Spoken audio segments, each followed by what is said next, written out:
guys, what's up? Welcome back to FPL Mater, and this is going to be my team selection video for Game Week 5. I know Game Week 4 is still the end, but Game Week 5 just starts 2 days after Game Week 5 ends, so I won't have enough time to make the team selection video, so I'm gonna make it now. And then there's gonna be a lot of content coming in the coming weeks because of the UCL starting. UCL fantasy videos are gonna start coming. And my most viewed video from on my YouTube channel is my UCF fantasy video, and so they're gonna come back soon. So let's not waste any time and get right into my team, starting with the goalkeeper. I have Aaron Ramsdale in goal. He's playing Aston Villa. This game week they already played and he got 1 point. Really sad, but it happens. So keepers are not gonna make much of a difference, but I'm thinking of moving Ramsdale to Addison, but then I'm gonna be tripling up on CT defense, and I don't trust enough on CT defense to triple up on them. So I'm just gonna stay with them for now. So now let's move on to the defense. So in the defense, I have Trent, Robertson, Canstello, Walker, James. I'm staying with the same defense. Now let me tell you what transfers I was thinking to make. And before that, let me just tell you I already made one transfer. Just because I had 2 transfers and I can't roll on both. So I changed one of my bench players, and we will talk about him later. And now let's just talk about defense. I have a transfer to make. I can make it, or I can roll on till the next week. And I'm still not sure which game week to wildcard. In the coming 4 to 5 game weeks, I'm gonna use it, but just don't know which one yet.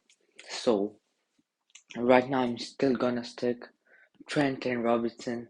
Trent with a brilliant game, a 17-pointer against No, it isn't Southampton, because Southampton lost 2 times 9-0, but this time it's Bournemouth who lost 9-0.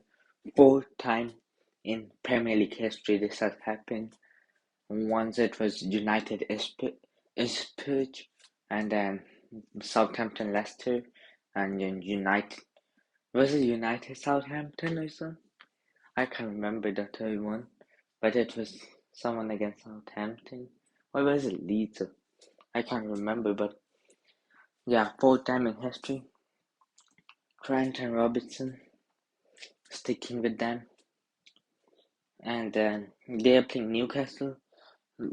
Newcastle is a brilliant team right now, owned by billionaires, owned by the Saudis.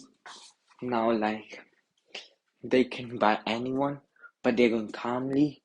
They're improving their roster, and they got Bodman, and they just signed Alexander Isaac, and he's a huge signing, a new striker.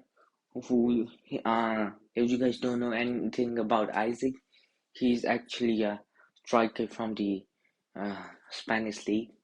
He used to play for Real Sociedad, and now he just moved to Newcastle United.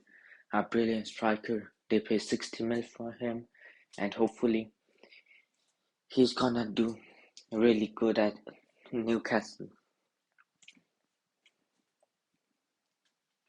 And now let's move to Canstello and Kyle Walker. So with these two, they're playing Forest. It's an easy game, so I expect them to get 3 points. So yeah, there's nothing much to talk about, and I expect them to keep a clean sheet. It's gonna be a high scoring game. I'm feeling like a 3 or 4-0, but I at the same time think they're gonna win 5-1. They're gonna concede a goal, and that won't be good for clean sheet. That won't be good for Walker, but I think Joao Cancello can get some attacking returns. Hopefully he does. And then I'm sticking with Reece James. Southampton, not the highest fixer. They can keep a clean sheet. he had a good game this week also. And now let's move on to my midfield. So in the midfield, I'm going with Salah. Uh, right now, not the happiest in the mood because of Salah. Because Liverpool won 9-0. Like, I was sleeping, like, because I'm in US, it was like an early morning. So I was sleeping at the start. And I woke up in like the second half. I saw they were up like 6-0 at that point, I think. I was so excited. Like, I was like, does Salah have a hat trick or something? When I checked, zero goal contributions. And then I watched the rest of the game. And then I was disappointed with Salah. No goal contributions. And he blanked. But I'm sticking with him. He's most probably gonna be my captain for next game week. For most of you, if you guys don't own Haaland, he's gonna be your captain, I guess. If you own Haaland, then of course Haaland is gonna be your captain. He has a mad game week, but I'm just gonna talk about it when I'm talking about my forwards. And then I have Martinelli, who's playing Villa, has been in really good form. Then do the best against Fulham. Even Gabriel Jesus he blanked, and also Ramsdale. So it wasn't the best of game weeks. You guys will know my score. I think tomorrow or the day after tomorrow. And then Grob. He's playing Fulham. Last game week, he scored and he got that 11.2. This guy is something else. At, at that price, if you're getting that good numbers, that's right. That's really good. That's that's like one of the best. Yeah, now let me just show you.